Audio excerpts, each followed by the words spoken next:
Okay नमस्ते रेखाजी नमस्ते रेखाजी हजुर यहाँलाई भेट्न एकदम खुसी लाग्यो है सो आज सुरुवात गरौँ रेखाजीको आफ्नो बारेमा हामीलाई अलिकति बताइ भन्नु होला आफ्नो रुचि आफ्नो प्यासन के छ लाइफमा यो अलिकति हामीलाई भनिदिनुहुन्छ कि एकदमै नमस्ते दिदी हजुरलाई भेटेर पनि एकदमै खुसी लाग्यो अ, आफ्नो बारेमा भन्नुपर्दाखेरि चाहिँ म रेखा कोइराला अ, अहिले हालसालै तस्मानियाको होबार्टमा बस्दै आइरहेको छु अनि मैले पढाइको क्रममा एमपिएएस सकाएर बसिरहेको छु र अहिले चाहिँ हालसालै घरबाट वर्क फ्रम होम को एउटा बिजनेस इन्सुरेन्स कम्पनीमा काम गर्ने मौका पाएको छु र त्यसलाई कन्टिन्युटी म राखिरहेको छु अ, साथसाथै आफ्नो कम्युनिटीमा जोडिनलाई चाहिँ म विभिन्न प्रकारको स्पोर्ट्स कार्यक्रमहरूमा चाहिँ भाग लिन्छु अनि प्लस यहाँको समुदायसँग जोडिनलाई चाहिँ यहाँको वेस्ट होबार्ट कम्युनिटी ग्रुपहरूसँग पनि म मेलमिलाप गरिरहेको हुन्छु आफ्नो मिडिया फेसबुकहरूबाट चलाएर पनि अथवा कुनै यहाँ स्पेसिफिक एउटा प्रोग्राम छ मेरो घर नजिकै एउटा सानो गेट टुगेदर एउटा हल छ त्यहाँ पनि हामी कहिलेकाहीँ जान्छौँ सो यसरी नै कम्युनिटीसँग मेलमिलाप गर्ने एउटा मौका जुरिरहेको हुन्छ अनि आफ्नो इन्ट्रेस्टको कुरा गर्नुपर्दाखेरि चाहिँ म चाहिँ आजकल घर घरमा इन्टरनेट छ सो फोन चलाउने साथीभाइसँग लाइक कनेक्ट हुने अनि अ, म चाहिँ चेस खेल्छु आफ्नो वेल खाली डन टाइमहरूमा र आफ्नो प्यासन भनेको चाहिँ अहिले मलाई यो क्रिप्टो ट्रेडिङको प्यासन चाहिँ एकदमै उम्लिदो अवस्थामा छ भन्नुपर्छ है मलाई एकदमै धेरै लाइक इन्ट्रेस्ट लागिरहेको छ त्यो सेक्टरमा सो अहिले म चाहिँ क्रिप्टो ट्रेडिङलाई पनि फलो गर्दैछु ए त्यही नै हो गजब रेखाजी वेल डन हो नि हजुरले मेरो बारेमा त भन्नुभयो लाइक सोध्नुभयो दिदी अब हजुरको बारेमा बताइदिनुहोस् न आफ्नो परिचय दिनुहोस् अनि आफ्नो इन्ट्रेस्ट फिल्ड अफ इन्ट्रेस्ट के हो अनि आफ्नो प्यासनलाई तपाईँले के कसरी फलो अप गरिरहनु भएको छ थोरै रेखाजी सुनाइदिनुहोस् म अस्ट्रेलियामा आएको 25 वर्षभन्दा बढी भयो है आफूले मेन्टल हेल्थमा दुःख पाएको कारण र कसरी मेन्टल हेल्थमा आफूलाई राम्रो गर्न सकेकोले चाहिँ म मेन्टल हेल्थमा चाहिँ एडभोकेसी गर्दै गएको एउटा आफूलाई पाएँ यहाँको पब्लिक स्कुलमा मैले धेरै वर्ष काम गरेँ पेरेन्ट्सहरूसँग बच्चाहरूसँग र त्यसले गर्दाखेरि मेरो प्यासन मेन्टल हेल्थमा झन् झन् बढ्दै गयो र कसरी एउटा मान्छेको साथ पाउँदाखेरि अलिकति मेन्टल हेल्थमा गाह्रो भएको मान्छेले सास फेर्न पाउँदो रहेछ भन्ने कुरा मैले पाएँ त्यसले गर्दाखेरि म मेन्टल हेल्थमा चाहिँ धेरै नै म प्यासनेटली अगाडि बढेको छु त्यसै गरी मेरो अर्को रुचि भनेको चाहिँ कुकिङ मलाई कुकिङ असाध्यै मनपर्छ हरेकले एउटा नो आफूलाई माइन्डफुलनेस दिन्छ नि जस्तो कसैले रनिङलाई जानुहुन्छ होला कोही जिममा जानुहुन्छ भने म चाहिँ कुकिङलाई मेरो एकदमै एउटा वाव फ्याक्टर मैले पाएको छु त्यो भनेको चाहिँ खाना पकाउँदा र अरूलाई खानिदिँदाखेरिको एउटा रमाइलो त्यो नै मेरो लागि एउटा मेन्टल हेल्थमा चाहिँ असाध्यै सहारा बनेको छ र फ्राइडे चाहिँ म यहाँ होमलेसहरूलाई चाहिँ खाना पकाएर चाहिँ ड्रप अफ गर्ने मैले धेरै वर्ष भइसक्यो यो सबै कुराले चाहिँ मलाई लाइफमा चाहिँ एउटा प्यासन दिएको छ मेन्टल हेल्थ चाहिँ मेरो लागि ठुलो कुरा हो र कसरी हाम्रो कम्युनिटीलाई राम्रो गर्ने वाव कति राम्रो विचार दिदी मह्म। अ, त्यसो भए दिदी तपाईँहरू लाइक युजली आफ्नो यो रुचिलाई अगाडि बढाउँदै जाँदाखेरि आफ्नो यो मेन्टल हेल्थ सेक्टरमा पनि जुन काम गर्दै रहनु भएको छ तपाईँ यसलाई अझ सजिलो बनाउने बनाउनलाई कस्तो स्रोतहरू उपकरणहरू वा प्रविधिहरू प्रयोग गरिरहनु भएको छ हजुरले चाहिँ रेखा बहिनी मेरो चाहिँ कस्तो छ भने म एक्लै काम गर्छु जहाँ म काम गर्छु मैले आफ्नै मेरो आफ्नो काम गर्छु होइन मेरो स्रोत मेरो टुल भनेको मेरो दिमाग मेरो बडी हो मैले माइन्ड र बडीलाई राम्रोसँग सुरक्षित राम्रो माइन्डफुलनेसहरू दिन सकेँ भने मैले अरूलाई झन् राम्रोसँग हेल्प सेवा गर्न सक्छु होइन त्यसैले मेरो लागि एक्सर्साइज गर्ने राम्रो खाने टाइममा सुत्ने सर्कल राम्रो पोजिटिभ मान्छेहरूसँगको सर्कल राख्ने यो सबै मैले आफूलाई राम्रो गर्न सकेँ मैले त्यो कुरा अरूलाई सिकाउन सक्छु र सेल्फ लभ आफूलाई माया गर्ने जब त्यहाँबाट मैले सुरु गर्छु नि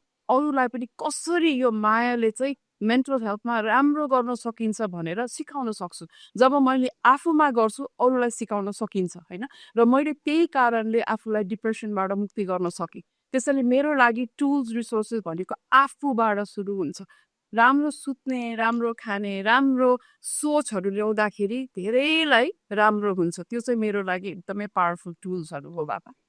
त्यही क्वेसन म रेखाजीलाई राख्न चाहन्छु, कसरी यहाँले आफ्नो लाइफमा चाहिँ आफ्नो टुल्सहरू टेक्नोलोजीहरू युज गरेर चाहिँ आफ्नो लाइफ गर्नुभएको छ? मैले चाहिँ आफूलाई सहज बनाउनलाई सर्वप्रथम त वर्क फ्रम होम भए बापतै घरमा इजी इन्टरनेट एक्सेस छ, जसले चाहिँ म घरमा बसेर पनि कुना कुनामा रहेका देशहरूको लागि पनि काम गर्न सक्छु सहजै आफ्नै टेबलमा बसेर। आफूलाई सहज हुने आफ्नो लाइक डिजेबल्ड पार्टलाई पनि इजी एक्सेस बनाउनको लागि चाहिँ आफ्नो सहजतामा टेबल टेक्स्टको तयारी गरेर बसेको छु।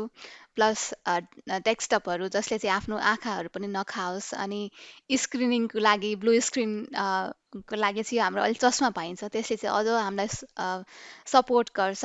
स्क्रिन हेरिरहनु पर्छ नि त हामीले, होइन? अनि यस्तो टुल्सहरू चाहिँ म प्रयोग गरिरहेको छु। अर्को भनेको चाहिँ घरमा घरको वातावरण, स्पेसली मेरो चाहिँ म माथि तलामा बस्छु, जहाँ चाहिँ मेरो टोइलेट बाथरुम पनि नजिकै अट्याच छ, जसले गर्दाखेरि मलाई सजिलो हुन्छ।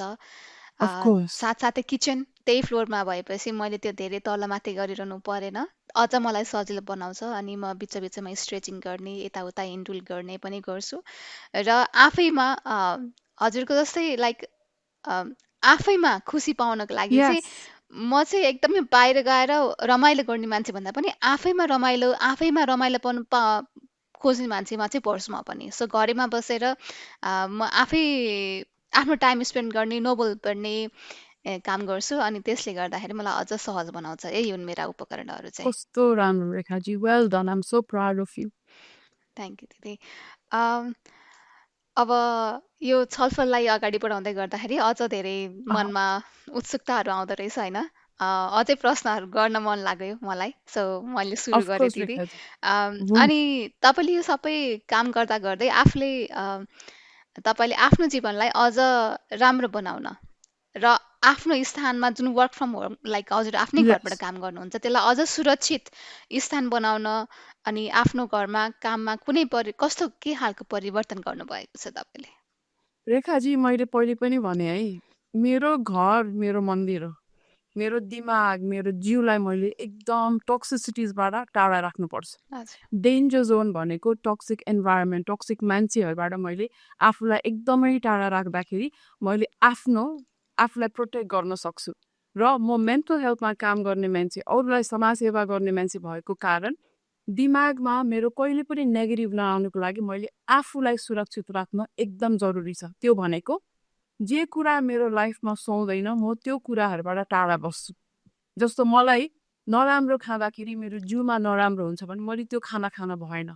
त्यसैले मेरो लागि मेरो जिउ, मेरो दिमाग नै मेरो मन्दिर भएको कारण मैले आफूलाई हरेक इन्भाइरोमेन्टको टक्सिसिटिजदेखि लिएर लाइफको मान्छेहरू, कामको मान्छेहरू जहाँ टक्सिसिटिज हुन्छ त्योबाट मैले टाढा राख्दाखेरि मैले आफूलाई सुरक्षित पाउँछु र धेरै समाजसेवा गर्न सक्छु, अरूको लाइफमा राम्रो परिवर्तन गर्न सक्छु। त्यसैले मबाट सुरु हुन्छ। आफूलाई राम्रो गर्दाखेरि अरूलाई राम्रो गर्न धेरै गर्न सकिँदो रहेछ। सो मेरो लागि त्यो एकदमै जरुरी छ छोरी। तिम्रो चाहिँ के छ बाबा? मैले चाहिँ दिदी वर्क फ्रम होमलाई एउटा अपर्च्युनिटीको रूपमा मात्र नभएर यो मेरो लागि चाहिँ सुरक्षित स्थान, आफू जुन ठाउँमा छु त्यसलाई अझ सुरक्षित व्यवस्थित बनाउँदै गइरहेको छु जस्तो लाग्छ। एक त वर्क फ्रम होम बाट काम गरे बापत मलाई घरबाट बाहिर निस्किने, आज के लगाउने, अब आज गाडी छुट्ला, आज पानी परिरहेछ, हावा चलिरहेछ, हुन्डरी चलिरहेछ, जाडो छ, जान्न काम भन्ने खालको त्यस्तो खालको मेन्टल प्रेसर चाहिँ आउँदैन। एक त सबैभन्दा राम्रो पक्ष त्यसको। दोस्रो भनेको चाहिँ घरमा मेरो मिल्ने साथीहरू छन्, हाउसमेट्सहरू छ, मेरो पार्टनर हुनुहुन्छ, जसले चाहिँ मलाई पर्दाखेरि, अप्ठ्यारो पर्दा सधैँ सहयोग गर्ने, साथ दिने, माया दिने मान्छे हुँदाखेरि चाहिँ आफूमा अझ बढी उत्साह बढ्छ, एनर्जी झन् बढी रूपमा माथि आउँछ। अनि यसले चाहिँ गर्दा बढी सहयोग मिल्छ। र यति मात्र नभएर हामी कहिलेकाहीँ चाहिँ घरका हाउसमेटहरू भएर खाना बनाउने सँगसँगै मोमो बनाउने, बिरयानी बनाउने पनि गर्छौँ, एकअर्कासँग सेयर गर्छौँ अनि हो नि। एकअर्कासँग खाना मात्र साट्दा साट्दै मान्छेको मनको कुराहरू पनि साटिन्छ, जसले गर्दाखेरि नयाँ कुरा सिक्ने मौका पनि पाउँछ र एकअर्कासँगको नजिकपन अझ बढ्दै जान्छ। र यही नै हो मेरो चाहिँ म आफ्नो घरमा सुरक्षित स्थान पाउनलाई चाहिँ म यस्तै काम गरिरहेको छु र कस्तो राम्रो, त्यही नै हो। गजब रेखा बहिनी, वेल डन है। थ्याङ्क यू सो मच दिदी। अनि दिदी अ, हजुर। अ, हजुर त समाजमा लाइक अहिले जुन कम्युनिटीको लागि समाजको लागि यो सबै काम गर्दै आइरहनु भएको छ, सेल्फ लाइक आफ्नो प्रफिट ओरिएन्टेड नभएर कि सेल्फ आफै दिइरहनु भएको छ नि त समाजको लागि, होइन? यस्तो केसमा चाहिँ अशक्तता भएको व्यक्तिहरूलाई समाजमा आफूले आफूलाई पहिचान गराउनको लागि के कस्तो सल्लाह चाहिँ तपाईँ दिनुहुन्छ दिदी? बहिनी कस्तो राम्रो क्वेसन, थ्याङ्क यू है। जस्तो मैले आफूमा के छैन त्यो मात्रै सोचेँ भने म अगाडि बढ्न सक्दिनँ। जस्तो म भनौँ न मेरो राम्रो कान सुन्न सक्दिनँ होला होइन, मेरो राम्रो आँखा देख्न सक्दिनँ, राइट। तर मैले त्यसमा मात्रै सीमित राखेँ भने आफूलाई, मेरो राइट साइड त काम गरिरहेछ नि, त्यहाँ पो हेर्न पर्यो त। त्यसैले मान्छेहरूलाई हरेक हरेक नेपाली कम्युनिटीहरूलाई पनि भन्न चाहन्छु कि आफ्नो जे छैन त्यहाँ हेर्ने होइन, जे छ त्यसलाई प्यासन बनाएर अगाडि बढ्ने हो। किनभने लाइफमा धेरै कुरा हुन्छ, कहिले राम्रो कहिले नराम्रो, तर नराम्रोलाई मात्रै हेर्दाखेरि हामी त्यो ठाउँमा मात्रै बसिरहनेछौँ र त्यो नेगेटिभ कुराहरूले हामीलाई झन् डुबाउनेछ, हामी त्यो दलदलमा फस्नेछौँ। त्यसैले पोजिटिभ हामीले हेर्न एकदम जरुरी छ र आफ्नो माइन्डसेटलाई चाहिँ एकदम पावरफुल बनाउने, त्यो भनेको एक्सर्साइज गर्नै पर्छ। एक्सर्साइज गर्दाखेरि कार्डियो राम्रो हुन्छ, कार्डियो गर्दाखेरि अक्सिजन दिमागमा जान्छ, त्यो गर्दाखेरि हाम्रो सेरोटोनिन बढ्छ, त्यो गर्दाखेरि हाम्रो सोच्ने शक्ति बढ्छ, भनेपछि हामीले लाइफ कति राम्रो गर्न सक्छौँ। त्यही भएर हरेकलाई भन्न चाहन्छु कि आफूबाट सुरु गर, आफूलाई एकदम वाच योर सेल्फ कि आफूलाई के मैले नराम्रो बाटो गरिरहेको छु त्योबाट हामीले राम्रो बाटोमा जाने हो। त्यही भएर mind set is everything, self love is everything, त्यो भन्न चाहन्छु। त्यहाँबाट हाम्रो लाइफ राम्रो हुनेछ। वाव, र त्यही कस्तो क्वेसन मेरो प्यारो रेखाजीलाई भन्छु कि आफ्नो पहिचान खोज्न या सिर्जना गर्न प्रयास गरिरहेका अन्य अशक्त व्यक्तिहरूलाई तपाईँले के सल्लाह दिन सक्नुहुन्छ? मेरो तर्फबाट भन्नुपर्दाखेरि चाहिँ जुन मैले आफै भोगिरहेको छु, एक्सपिरियन्स गरिरहेको छु एभ्री डे लाइफमा, होइन? सो आफू पोजिटिभ भयो भने चाहिँ अरूलाई पनि पोजिटिभनेस छर्न सकिन्छ। सो सकारात्मक सोच नै सबैभन्दा ठुलो इम्पावरमेन्ट हो। यहाँ पावर अफ द हाउस भन्छ। सकारात्मक सोच को कमी हुने बित्तिकै हामी कहीँ न कहीँ नेगेटिभिटीमा जान्छौँ। सो ममा केमा कमी छ, म डिफ्रेन्टली एबल छु, त्यो कमी पार्टलाई साइड लगाएर मेरो 99% पार्ट त एकदमै राम्रो छ, वाउ म गर्न सक्छु, आम क्यापेबल, म सक्छु भन्ने एउटा दृढ शक्ति चाहिँ मनमा राखेर काम गरिसक्यो भने चाहिँ त्यसले चाहिँ हामीलाई अझ बढी ऊर्जा दिन्छ।